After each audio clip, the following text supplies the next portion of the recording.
Dear students, आज हम Japan के प्रमुख और बड़े औद्योगिक प्रदेशों के बारे में पढ़ेंगे। जापान एक इतना छोटा सा देश होते हुए जहां कोयला के भंडार कम हैं, ऊर्जा के संसाधन सीमित हैं, फिर भी उसने अपने संसाधनों को इस तरह यूज़ किया कि आज वह दुनिया का एक विकसित और संपन्न राष्ट्र है। तो सबसे पहले देखते हैं कि इंडस्ट्रियल रीजन कहते किसे हैं। एक्चुअली किसी भी देश में इंडस्ट्रियल रीजन का जन्म तब होता है जब कई इंडस्ट्रीज जियो इकोनॉमिक कंडीशंस की वजह से एक दूसरे के निकट स्थापित हो जाती हैं। हम देखते हैं कि विश्व में कई मेजर इंडस्ट्रियल रीजन्स शीतोष्णकटिबंधीय क्षेत्रों में या सी पोर्ट्स के नज़दीक या कोल एरिया के निकट स्थापित होते हैं। अब यदि जापान के रेफरेंस में देखें तो इसी तरीके के कुछ फैक्टर्स हैं जिनकी वजह से जापान में कुल 5 बड़े व प्रमुख औद्योगिक प्रदेश पाए जाते हैं, जिनमें पहला है Kanto industrial region, Nagoya industrial region, Kinki industrial region, Kitakyushu industrial region और पांचवा है Hiroshima Kure north Shikoku industrial region. Map के ज़रिए यदि हम जापान के औद्योगिक प्रदेशों को देखते हैं तो जापान का सबसे पहला और बड़ा औद्योगिक प्रदेश है क्वांतो औद्योगिक प्रदेश, जिसका लोकेशन हम इस तरीके से दिखा सकते हैं।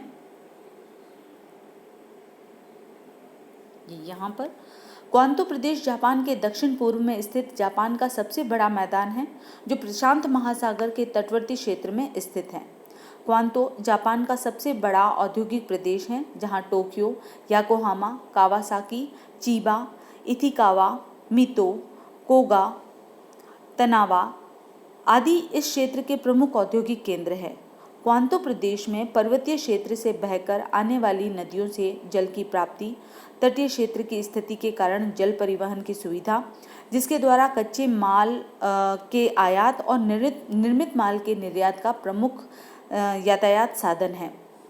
सस्ते तथा कुशल श्रमिकों की व्यवस्था, उच्च तकनीकी सुविधाएं, श्रमिकों की अपनी कार्य के प्रति वफादारी, सघन जनसंख्या जिसके कारण पर्याप्त श्रमिक तथा स्थानीय बाजार की व्यवस्था तथा टोक्यो जापान की राजधानी होने के साथ साथ सबसे बड़ा आर्थिक सांस्कृतिक नगर है तथा रेल मार्गों द्वारा जापान के प्रमुख बड़े नगरों से जुड़ा हुआ है।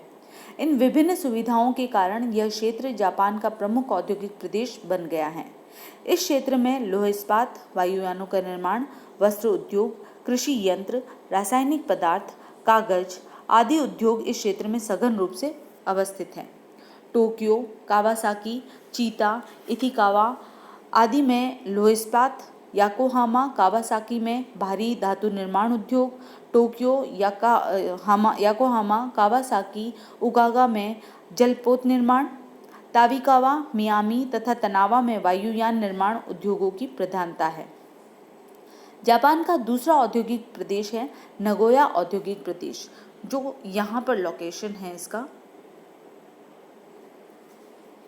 क्वांतो औद्योगिक प्रदेश के पश्चिम में जापान के दक्षिणी तटवर्ती क्षेत्र में नगोया औद्योगिक प्रदेश स्थित है, जहां नगोया, गीफू, ओकाजाकी, आकोशी, इशिकी, हिकोने, तजू, ओका, तोबा प्रमुख औद्योगिक केंद्र हैं। जापान का यह औद्योगिक प्रदेश वस्त्र निर्माण उद्योगों की स्थापना के लिए प्रसिद्ध है, जहां सूती, ऊनी, रेशमी तथा कृत्रिम रेयॉन वस्त्रों के निर्माण उद्योगों की प्रधानता है। वस्त्र उद्योग के अतिरिक्त मशीन निर्माण, भारी धातु निर्माण, वायुयान तथा जल निर्माण, रसायन उद्योग, बिजली के सामान तथा रेल के डिब्बे तथा रेल के इंजन निर्माण उद्योगों की अवस्थिति है। नगोया, वाकायामा जापान के वस्त्र निर्माण के प्रमुख केंद्र हैं, जहां वर्तमान में वस्त्र निर्माण के अतिरिक्त मशीन निर्माण उद्योगों की स्थापना भी की गई है। वायुयान निर्माण मिताका तथा इनाबागुन में, जलपोत निर्माण उरागा में, मिट्टी के बर्तन गनोया में तथा यातायात के साधनों के निर्माण से संबंधित उद्योग नगोया तथा शिगा में स्थित हैं। इस क्षेत्र में उद्योग स्थापित होने का प्रमुख कारण समतल भूमि, तटीय स्थिति तथा सघन जनसंख्या है। जापान का तीसरा जो प्रमुख औद्योगिक प्रदेश है वो है किंकी औद्योगिक प्रदेश, और उसकी लोकेशन हम यहाँ शो कर सकते हैं इस तरीके से। नगोया औद्योगिक प्रदेश के पश्चिमी भाग में तटीय क्षेत्र में स्थित कोबे, ओसाका तथा क्योटो नगरों में किंकी औद्योगिक प्रदेश का विस्तार पाया जाता है। अतः इसे कोबे, ओसाका, क्योटो औद्योगिक प्रदेश भी कहते हैं। ओसाका, कोबे, क्योटो, हिमेजी, सकाई, वाकायामा, नारा, किजू, यवाता, यासु आदि यहाँ के प्रमुख औद्योगिक केंद्र है। इस क्षेत्र में लौह इस्पात उद्योगों की प्रधानता है। इसके अतिरिक्त ओसाका में सूती, ऊनी, रेशमी वस्त्र निर्माण उद्योगों की प्रधानता है, जिसके कारण इसे जापान का मैनचेस्टर भी कहा जाता है। जलयान, वायुयान, रासायनिक पदार्थ, मशीन निर्माण तथा खाद्य पदार्थों के निर्माण उद्योग भी इस क्षेत्र में पाए जाते हैं। इस औद्योगिक क्षेत्र में ओसाका खाड़ी पर स्थित होने के कारण स्वच्छ जल की प्राप्ति तथा सघन जनसंख्या के कारण पर्याप्त श्रमिक उपलब्ध हैं। चौथा औद्योगिक प्रदेश है कीताक्युशु औद्योगिक प्रदेश। कीताक्युशु औद्योगिक प्रदेश, जिसका लोकेशन हम इस तरीके से दिखा सकते हैं। यह जापान के दक्षिण पश्चिम में समुद्र तटीय क्षेत्र में इस औद्योगिक प्रदेश का विस्तार पाया जाता है।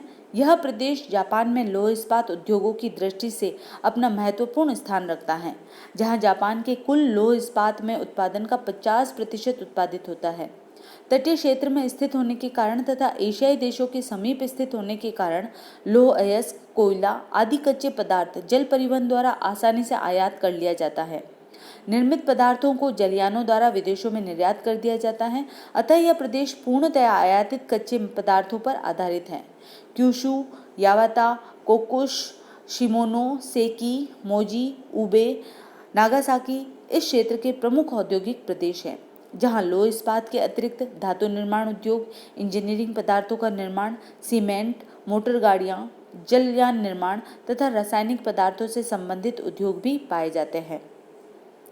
जापान का पांचवा और आखिरी औद्योगिक प्रदेश है हिरोशिमा कुरे उतरू शिकोकू प्रदेश, जिसकी लोकेशन हम यहाँ दिखा सकते हैं इस तरीके से। जापान के दक्षिण पश्चिम में किंकी तथा कीताक्युशु औद्योगिक प्रदेश के मध्यवर्ती भाग में इस प्रदेश का विस्तार पाया जाता है। हिरोशिमा, कुरे, नोमी, ओकायामा, कुबा इस क्षेत्र के प्रमुख औद्योगिक केंद्र हैं, जहां लौह इस्पात, भारी धातु निर्माण, जलयान, पेट्रो शोधन कारखाने, यंत्र निर्माण, बिजली के सामान तथा विविध रासायनिक पदार्थों के निर्माण से संबंधित उद्योग पाए जाते हैं।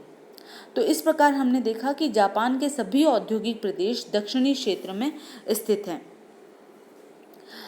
लेकिन कुछ औद्योगिक जो लघु औद्योगिक इकाइयां हैं वो होक्काइडो द्वीप के दक्षिणी भाग में भी स्थित हैं, लेकिन यहाँ केवल उपभोक्ता वस्तुओं का ही उत्पादन किया जाता है, क्योंकि इस क्षेत्र की जलवायु जो है प्रतिकूल दशाएं पाई जाती हैं तथा कच्चे माल की कमी के कारण जनसंख्या भी न्यूनतम पाई जाती है।